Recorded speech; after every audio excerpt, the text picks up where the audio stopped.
Okay, folks, what we're going to talk about this time is cross dominance, dealing with cross dominance in shooting. What I mean is when you're right-handed and you have a dominant left eye, or vice versa, left-handed and dominant right eye.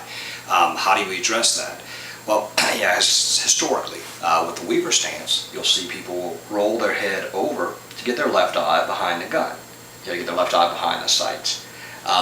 Actually, in the 80s, there was a system called the Quell system. If any of you been around long enough to remember that one. But the Quell system actually was based around teaching this so that your left eye would be used, because your left eye was connected to your right brain, and your left eye would not respond to fear in the same way your right eye, whatever. But there's an entire system based around that. But regardless, so using Weaver stance, rolling the head over to get the left eye behind the gun. Well, the big problem with that, yes, you can shoot very well from here. You can get on the sight and work trigger and make nice grooves. Under stress, it is unlikely that your body is going to let you do all of this. We are hardwired. There's been at least a decade or two of evolution wired into how mammals react to stress. And that innate stress reaction is we square up to the known threat. We pick up our shoulders. We duck our chin. All of this stuff is hardwired into us, and it's all there because it was very, very beneficial to our survival as a species. The gun's a relatively new thing. So trying to get your body to do something other than what it tends to do, is it possible? Yeah, it's possible. But it takes a whole lot of work and a whole lot of effort and a whole lot of energy that we really don't have to get no significant benefit.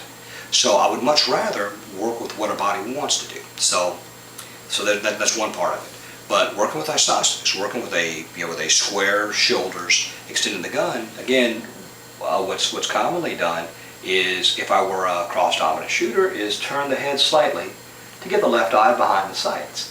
Now, this is more natural, it's less motion, than rolling the head over to get the left eye behind the gun in a Weaver structure.